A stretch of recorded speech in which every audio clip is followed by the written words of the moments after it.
Hello everyone, and welcome to another video. So this time around I'll be painting up an Astra Militarum Commissar using a very non-standard scheme. I'll show you in a second. So to contrast with the existing 40k art of Commissars, which are big imposing individuals with black coats, I'm going to try for a lighter, creamier coat. More of a almost formal dress uniform than necessarily the black imposing leather coat that you see in the art, and also the historical equivalent, real-world Soviet commissars from World War II.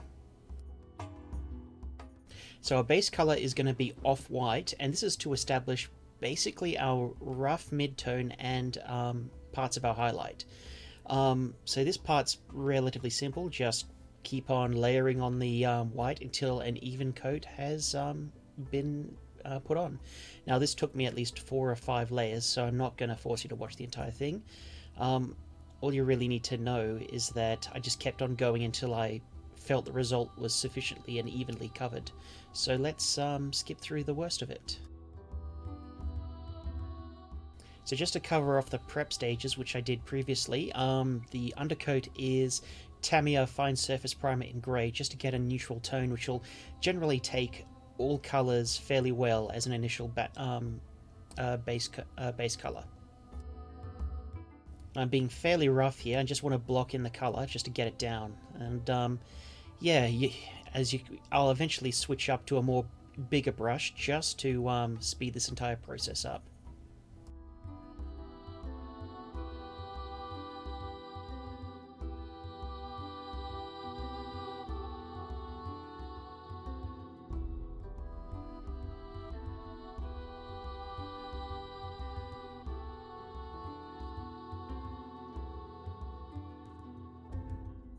So that ragged brush I'm using there is just to try and even out the coat a little bit more by, and also trying to get a little bit of texture into the coat. Just by some very faint brush lines to try and get at, giving the impression that it's fabric, that the surface of the coat is made out of, rather than, plastic, which it is actually made out of.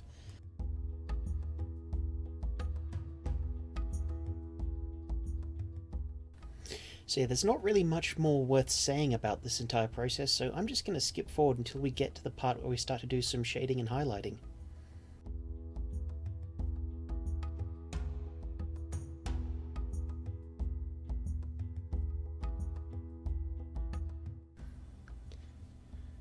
So this is the part of the video where I just realized that the reflection of my work surface back into the camera is actually really not doing well in terms of my video quality.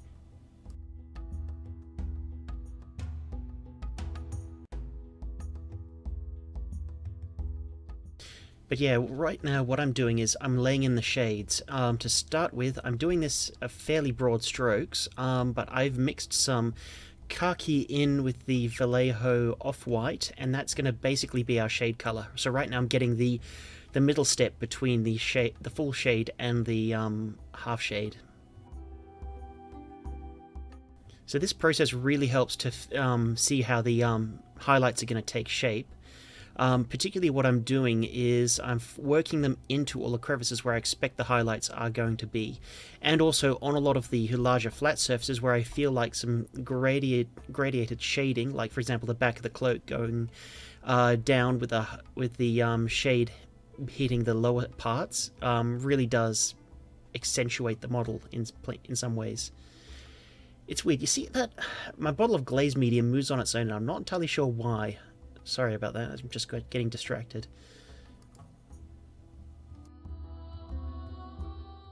But yeah, it takes basically many passes to lay in the shades, because it's generally working with whites and light browns.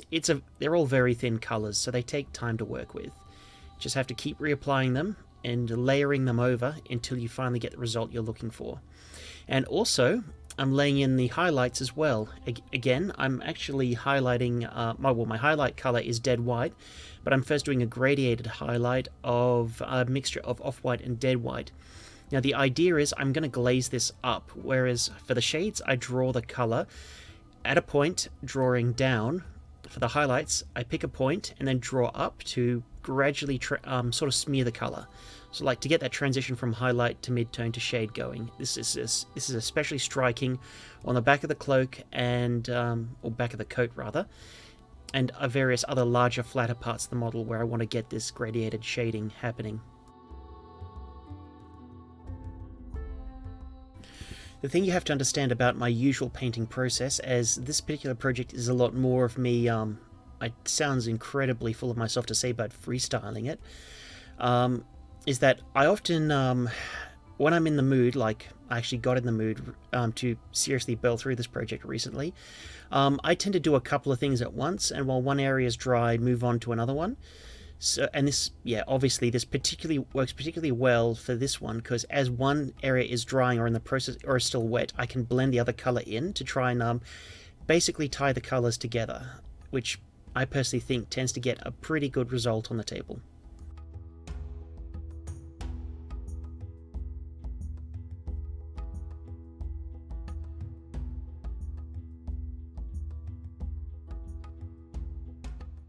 So you get there, you can see me sketching in some more highlights, dragging from the bottom, moving up to the top, just basically trying to accentuate the folds and highlights of the clothing.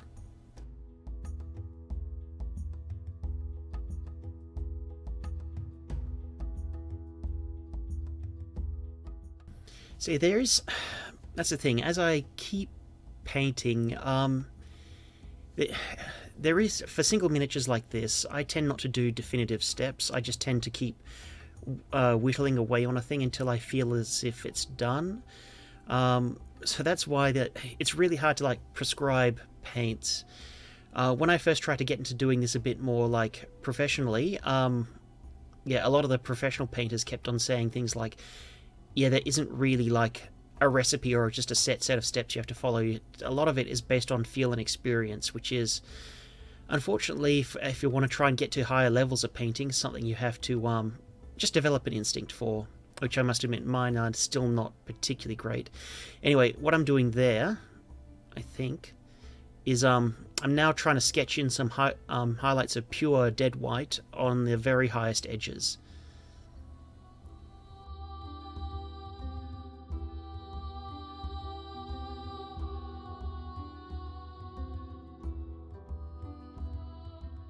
Anyway, I think that you get the idea enough for the cloak. It's a matter of repetition, keep on working away at it until you are happy with the result. It is, I will admit, that it's also hard to tell whether a final paint job is going to necessarily look good based on the final state of one particular item on the field. There is definitely that point where the miniature just comes together and you know whether if the entire thing looks good or not. Fortunately, one thing that I did do with this project is go through and tidy up bits and pieces on the cloak as I painted other parts of the miniature. So let's skip forward to the next major set of colors on the model.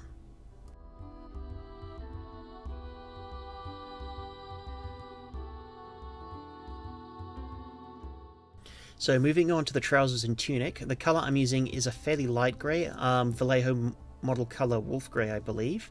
And one thing you'll notice is that I'm currently working on the base coat for it, but while that's drying, I'll often, since I've got a bit of paint on the palette, I'll go ahead and quickly do some additional tidy up work on the cloak while the base coat is drying.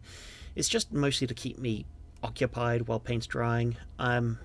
For a painter, I don't actually have that much patience.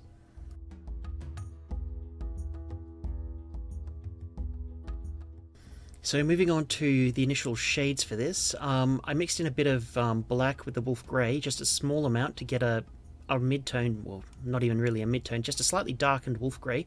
What I'm doing is I'm dragging the colour down into the recesses of the trousers, and generally just playing with the colour and just basically trying to find that point where I'm satisfied that I've captured the shading of the trousers sufficiently. Again, I'm dragging the colour down from lightest to darkest while the base coat is still a little bit wet to help with blending on the model.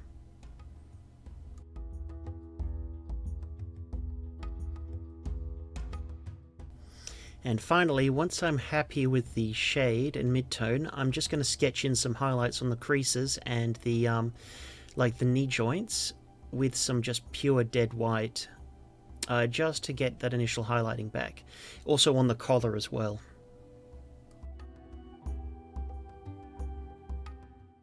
Alright, so now that we're mostly done with the, well, we're done with the tunic and jacket, I'm going to start sketching in other colours.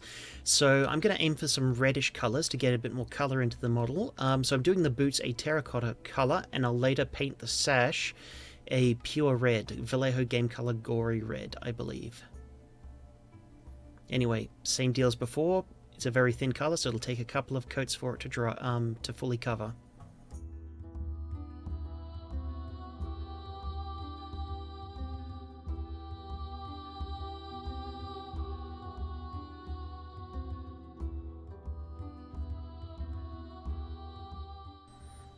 So again, you can see me going back and just playing with the highlights on the trousers a bit. It's a thing I tend to do. If I don't like a thing, I'll play with it a bit more, I'll accentuate it a bit more. There is no real prescription with, when and how you should do things. I just, for a thing like this, just whittle away with it until you're satisfied with the result. It also really does help pass the time while you wait for other things to dry.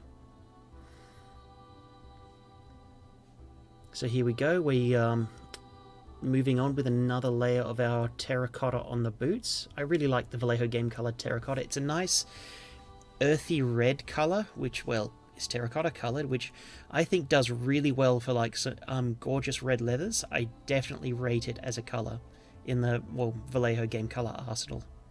I'm not sure what the Games Workshop equivalent would be. Anyway, there you go. You can see me working on the sash. Now, this is a part where you really want to start being careful, because any mistakes made with getting the red on the white, you can clean up your mistakes by getting some water on it and, like, sketching away the colour, but it will stain, and this will have to be repaired later on with some careful work with, the white and the khaki again. This is on the grey coat, by the way. But, as they say, something about an ounce of prevention, and I forget the rest of the saying.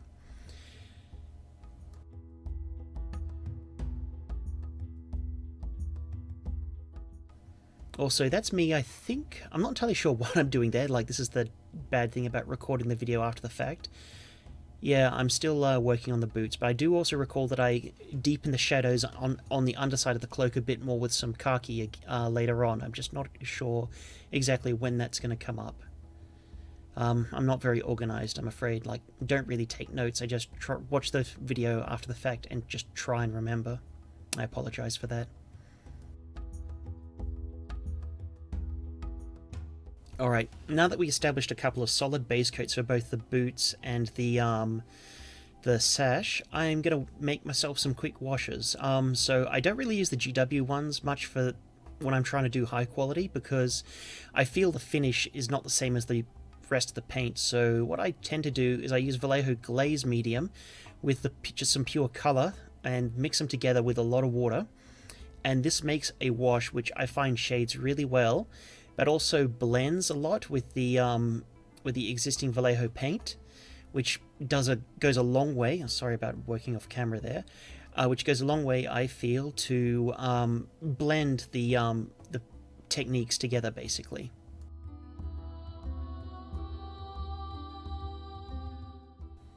So yeah, the colours I'm using for my wash are a charred brown and a black. So the charred brown is going on the red just to give it a bit of, depth and shade, and also make it appear a little more dirty. And the terracotta coloured boots, I'm going with black, just to really try and work some of that contrast into the colour. Now, one thing you will need to know about doing washes with this technique is that Vallejo Glaze Medium massively extends the drying time of any paintwork that you do, so I usually try and get this project up to a point where I can put it aside for a while and just seriously let the wash dry at least a day. Usually overnight works, though it just also depends on the amount you're doing. I also like using this black Vallejo wash over metallics. I think it looks far, far better than just using Nuln Oil. Yeah.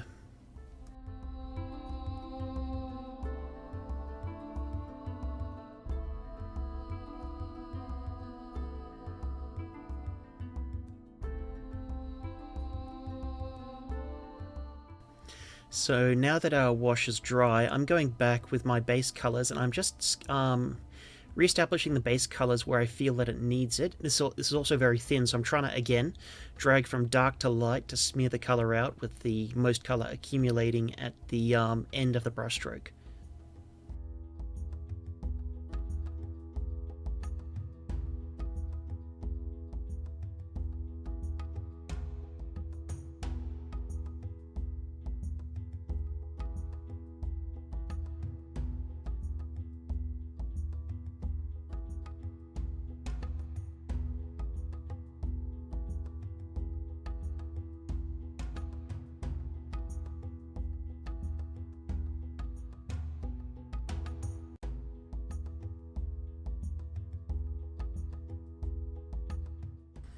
And we're going to do the same for the red, just relayering the color to try and blend out of those brown washed areas. And also try and pick out the very tassels at the end of the sash. I should have been a bit more diligent and painted those tassels a different color, but I just didn't feel like it, to be honest. And it looks fine. No reason why it can't all be the same color. Post hoc rationalization for being lazy. Oh well.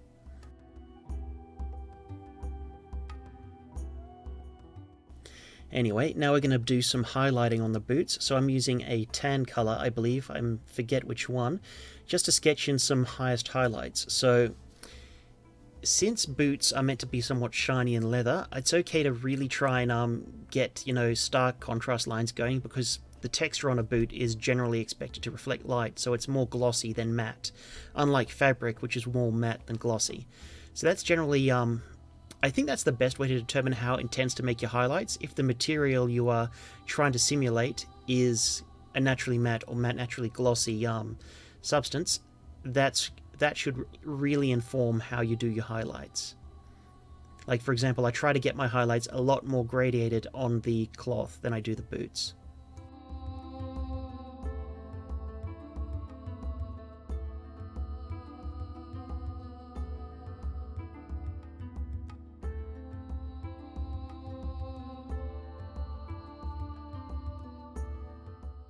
And while I'm here, I also decided to just pick out another part of the model to do as terracotta, sorry, just to ensure that it's in multiple places on the model. Generally, you want to try and balance the colors. Like, that's a terrible thing to say, because it's difficult to know what to mean. You just ideally, the general rule is, if a color's already on the model, it should be on another place on the model, but there can be exceptions to this rule. Like, for example, red features nowhere else on this model. But it is, I think, in a place which is very central and very stark, and it does in a way blend in with the reddish brown of the boots and the hat band, so that in a weird way I feel that the red is balanced in the model, even though it's not necessarily the same color. It's just, again, matter of experience and developing your eye for color. Alright, and so, yeah, that's me there, doing some highlighting on the cloak, on the sash. So I just started with some orange mixed in with a red mixture, then I eventually worked my way up to a highlight of pure orange. So yeah, orange is the color you want to kind of highlight with red to make it look, well, red. But you don't want to overdo it. Red is I find, a lot of people actually find a notoriously difficult color to highlight.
So you see, I'm kind of taking my time on the red highlight, just gradually working my way up there.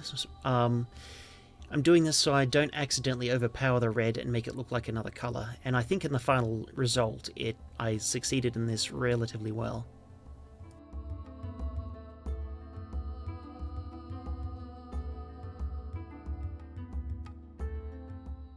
Alright, so the sash and the boots are done, and I'm going to start on the flesh. So the colour I'm using is Dwarf Flesh, and we're just going to do just a basic layer over all of the flesh parts, being careful to try and avoid getting our flesh colour on any other part of the model, especially the stuff that we've already painted.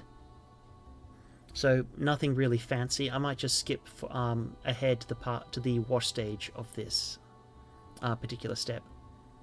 I have to say though, working the colour in and around the sword hilt was particularly infuriating, especially with the way some of these digital sculpts, have bits and pieces flying everywhere. It does make it a real pain to get into the finer details, I find. It's definitely an argument for painting these things in bits and pieces, but the issue is a lot of the new sculpts don't really support that. On the plus side though, the level of quality that comes out of Games Workshop these days is far and above what you used to get.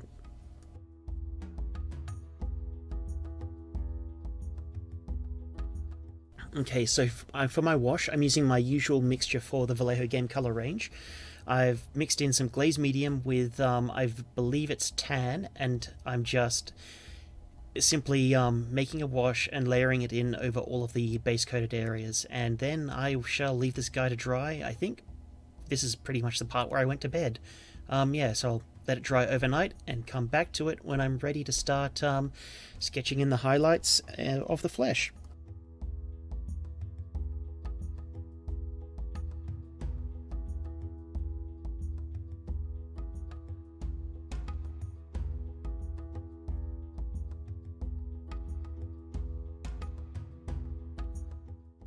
So yeah, usual deal for painting flesh, just re-establish the midtones by carefully dragging up the colour from the darkest to the lightest, just to get our initial, areas of flesh going. Of course, there's me fiddling with the camera because I cannot get this thing to work for the life of me.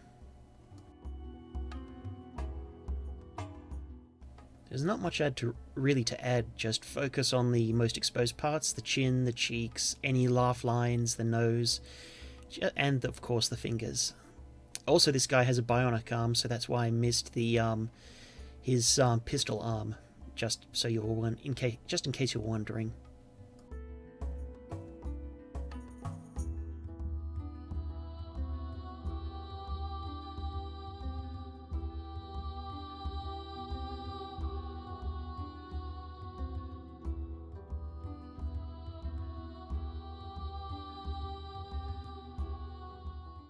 Okay, and again, while I'm waiting for my work on the flesh to fully dry so I can move on with it, I've made a start on another bit of detail in the model which I really didn't like. There's a molded in line on the back of the cloak, so I knew if I didn't do something about it, you could see it up close, so I've decided to sketch it in with red, just to put it in another place on the model.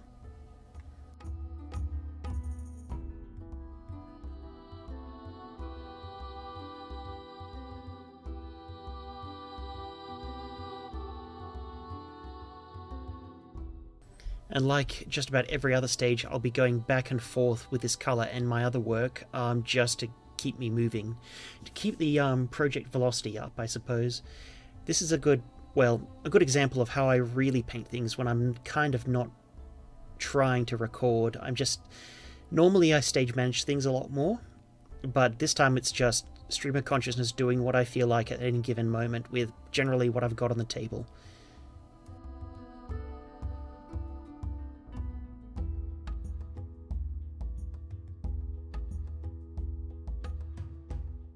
So you'll also notice that with that line on the back, I generally can't paint a straight line for the life of me. I'm actually very, very poor in terms of my manual dexterity, so you will see me at some point go back in and try and clean up the line by blending in a mix of khaki and off-white to try and fix up the shading to make it appear more contiguous and even with the rest of the cloak.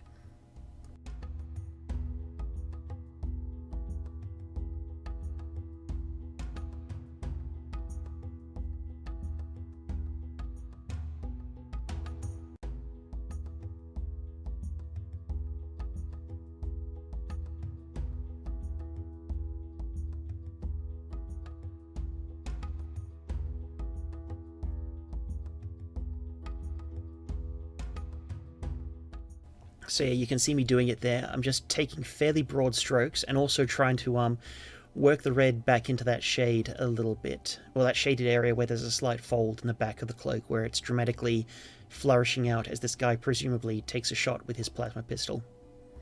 And of course, while that's drying, I'll immediately go back and do a little bit more detail on the face. This time I'm moving on to higher highlights, and yeah, this is just I think almost pure pale flesh, where I'm sketching out the nose, the laugh lines, and some of the sharper areas to try and get some material differentiation between the, well, where the head ends and the hat begins on the model. Those hats are really, really large and impractical. Just, yeah. Like, you know it, but you just, yeah, never really say it out loud. It just looks so dramatic. Perhaps that's why it's a miniature and not actually a realistic model. Anyway, we're talking about a guy with a bionic arm and an energy weapon and a power sword, of course, so it's all fantasy anyway.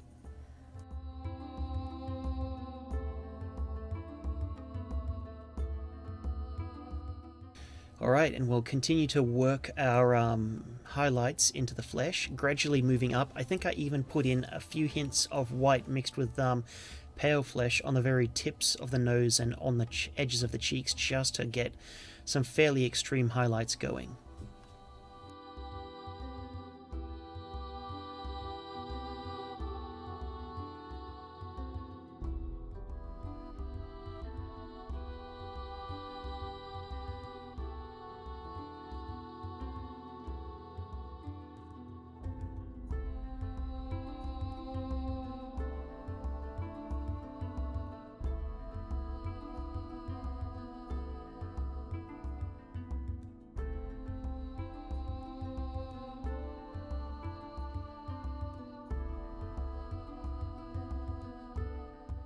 Alright, now I'm going to do something I don't normally do on miniatures, is stubble.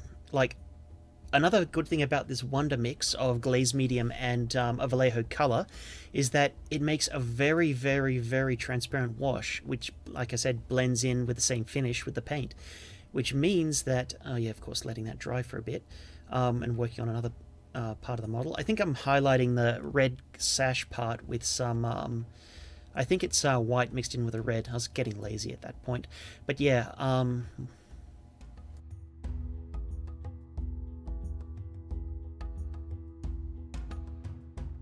what I'm doing with this black is I'm sketching in some areas of stubble with the face, because yeah, obviously finished off with the face, and I'm just giving him a bit of a 5 o'clock shadow. So he's already had an initial layer, and what I'll periodically do is, as it starts to dry, I'll go back and check to make sure it's accumulating in all the right places and strengthen the color in a few bits and places where I feel that it needs it. But yeah, this effect looks really great and does a great job of simulating, like, I find a shaved head as well as, you know, 5 o'clock shadow and the like. I definitely rate this particular technique.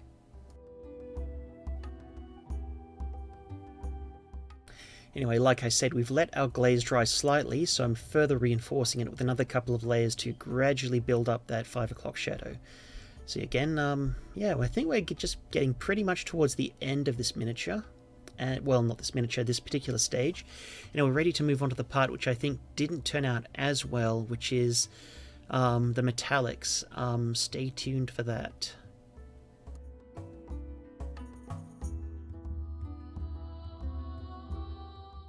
Alright, so this stage is the metallics. I'm specifically working on the sword, though I must admit, this did get a bit experimental and I don't think it worked out entirely to the degrees I was expecting, so I wouldn't recommend following me rote at this point. And I also kind of cribbed this technique off another YouTube painter, Sarastro. I'll put a link to the particular video in the description, where I try to get various shades of metallics by adding color into the initial metallic color of silver. I think I was only partially successful, and I ended up only applying this particular technique to the sword and not the rest of the model. I went back and repainted it with pure silver later on. But I'm just we'll skip the base coat and get to the sword, which is I think the interesting part of this entire enterprise. See you in a second.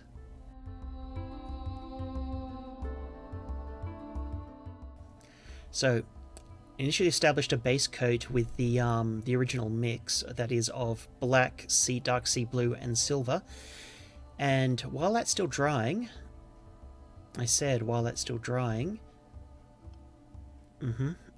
hang on. Never mind. Let's just skip forward a bit, shall we?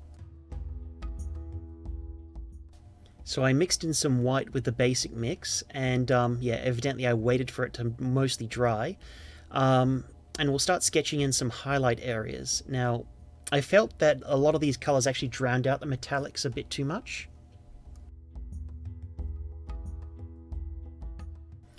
But in the end, I think the effect turned out fairly okay. So what I'm doing is on the palette, I'm mixing up gradually different shades or lighter shades to build up the white at the tip of the sword. And then also, of course, going back to the other color and working it down. Now, another thing I'd recommend is whenever you're working with metallics, use the colors that you like the least. Okay, and so now I'm trying to work some shade in. So just, again, mix your colors up and in, and I decided to change the tone of the metal a little bit.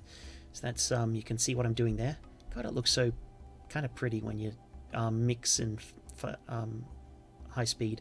Anyway, yeah, so I'm sketching in some highlights and also trying to blend the mid-tone down the blade, and also paint the new color up the top of the blade to gradually get that color transition from the very darkest towards the hilt of the sword to the mid-tone to the highlight. So yeah, I wasn't really sure what I wanted to do with this. I was just playing with color, just trying to figure out how to make this look good, at least to my eye.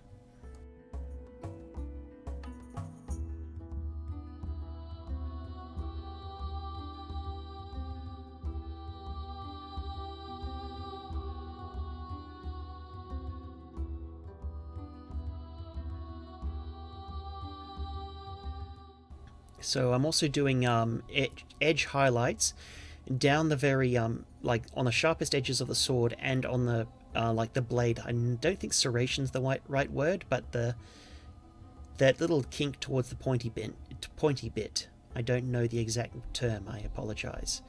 Anyway, so as you can see, same sort of process as I did with the cloak. Lots of back and forth, lots of blending, lots of also going back in with just a slightly damp brush and blending the color away and down, just to try and get that transition, just to make it a little bit more subtle, a little bit more gradual.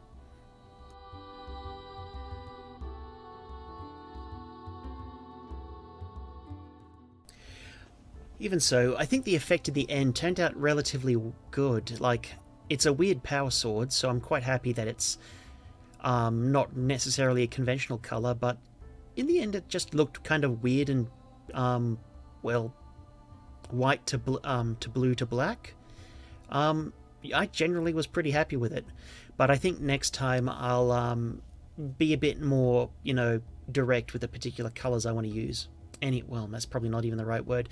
Anyway, so I'm just going to repaint everything else with my usual metallics. I'm doing the plasma pistol trying to get a chrome kind of finish, and the rest of the metallic parts I'm going to do more of a gunmetal. Anyway, we'll skip past that, and we'll get on to what we're going to do next with it. And yeah, I also should mention that I started base coating in all of the other like golden brass metallics. Now I believe I'm using just a bright brass at this stage as a base coat, and of course this takes a lot of time to do, so I'm just going to skip over all of this and get to the serious painting. And one final note, there is some trim on the bionic arm parts. I'm going to paint those an even darker metallic. In this case it's more of a I don't remember the exact color, but a very reddish copper, a very dark reddish copper. Anyway, moving on, and we'll get to washing the metals.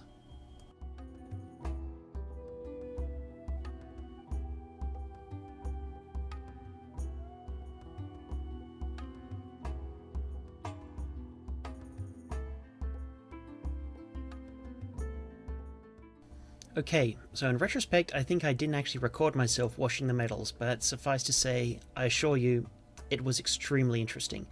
Anyway, so what I'm going to do now is, look, I'm still practicing and learning how to do proper metallics, so what I try to do is just re-establish the uppermost shiny parts with the base color, and then with an even sharper metallic color, in this case it's the Vallejo metal medium, I try to do some edge highlights. The result was okay, but, you know, it's nothing to write home about. I think I need to practice this some more when I'm trying to work with a more limited palette of colors, I think. But yeah, that's pretty much the gist of how I got these metals done.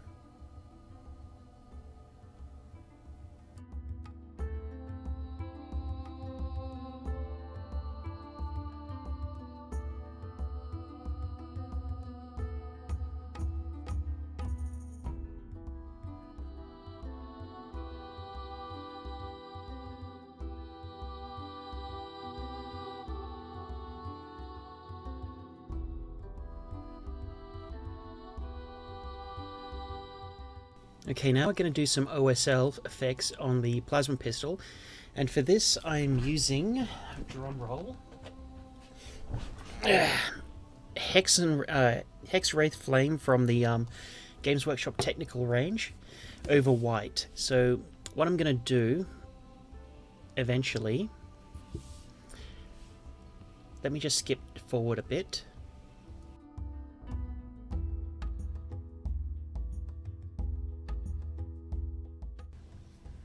We're going to paint the cooling veins on the plasma pistol white, as well as all of the vent holes and even the barrel. The idea is I want to create a plasma pistol which is in the process of firing or has recently been fired, so the energy dieback of the glow is still in process. So I'll be following my usual technique of doing this. You know, white on all the areas where I expect the glow to be coming from, and then a coat of my technical color. Let me skip ahead to the point where I actually do it.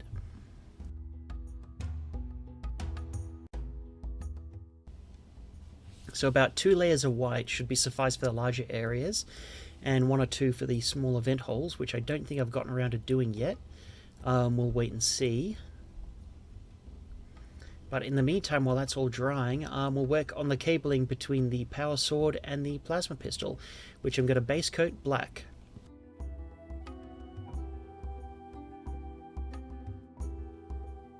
Again, can't stress this enough. Black is a very, very strong color. If you get it on the white, it will stain even if you wash it away. Be very, very careful with this stage.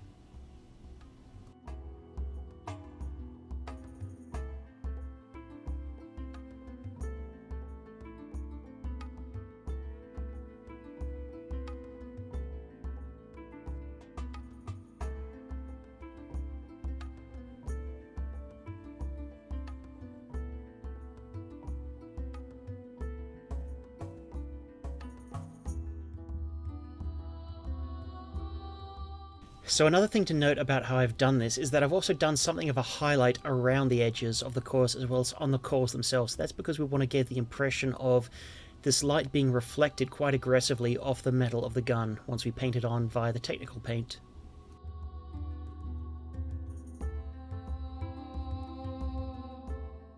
So here we go. Not much to say other than just put a layer on and don't let it pool too much so that some of the white details still stand out. Also, try to get some actually on the metal to stain the metal. It gives the impression that the glow is sort of like boiling over onto the metal, which looks... I find it looks a lot more organic and natural. And while I'm here, I'm just gonna highlight the, or start highlighting the first layer of highlights of the cables with just a grey colour. Fairly simple, just go through and try and tap each individual node. It's fiddly work, but it needs to be done.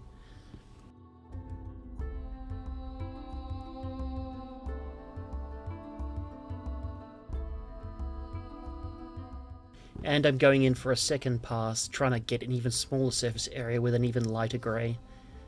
I do believe in the end I thought this was a bit too bright, so I went back later on, maybe even right now. Yep, there we go. With my usual black glaze mix wash, and just gave it a thin layer to try and tie the colours together. And in the end, the result turned out pretty good. Anyway, oh yeah. Also, I'm going to just quickly work on the eye and the lens there.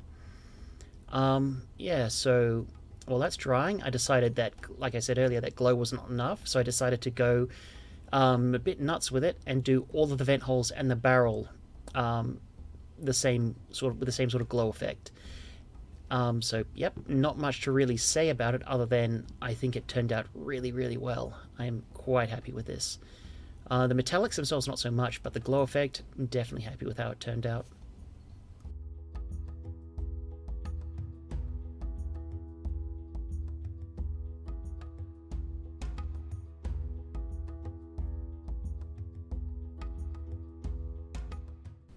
Of course, every now and then, just when you spend time just inspecting the model, you find bits and pieces here and there which needs to be fixed up. Like, for example, cleaning up some stains on the coat, just a couple of layers of white, more or less, had dealt with them.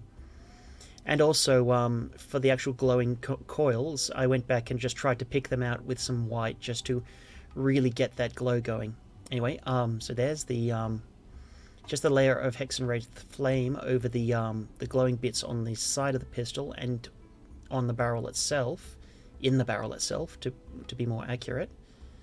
With being a bit generous with it, trying to get it a bit, on the metal as well, and we're pretty much done with the glow effects.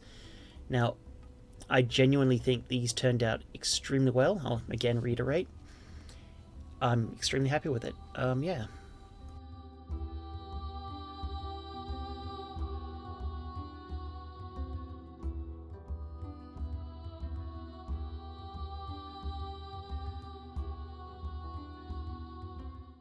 One final note, there's also on this model's left-hand side of the jacket lapel, there's a small medal. I tried to paint that yellow and gold to try and provide a second colour for the glow effect of the greenish glow effect of the plasma pistol to match with. The colour must appear in a couple of points on the model. So yeah, look, I think of all of the components on the model, I think that component was probably the weakest. Yeah, and we're pretty much done. Just using some blood, I believe that's bloodletted glaze to get the lens coloured in, and then we're pretty much done. I'm going to skip the usual basing steps and just move straight on to final result, because this movie is already close to 44 minutes long.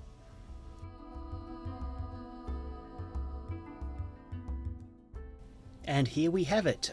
So yeah, as you can see, the glow effect I'm particularly proud of. The sword also, for as much of an experiment it was, turned out extremely well, and even the gold metallics, which I wasn't thrilled about when I was doing them, they look passable, I think. Very passable. Yeah, other than that, this 5 o'clock shadow in the flesh turned out particularly well as well. Yeah, even the coat, which, had to be patched up and cleaned up a lot, still more or less maintains its shading and shape, and I'm particularly happy with that. So yeah, overall, for a fairly quick project, not a bad result at all.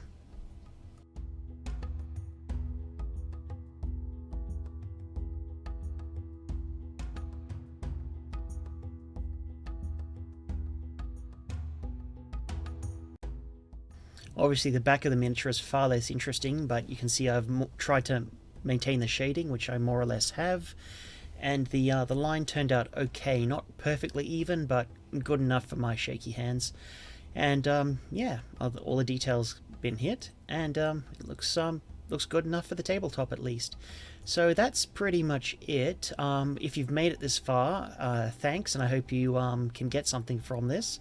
As usual, I have just poke around my YouTube channel. You can find my other social media links. Instagram is the most prolific. Tumblr is where I'm the biggest. Not that it matters anymore, because Tumblr's dying. And yeah, I'm not going to say like, share, and subscribe, but I just did. Do it if you feel like it. There's no real material need to try and get you to subscribe. Just if you like seeing something like this pop up every now and then, go nuts. Anyway, that's pretty much it. I will see you on the next video. Bye bye.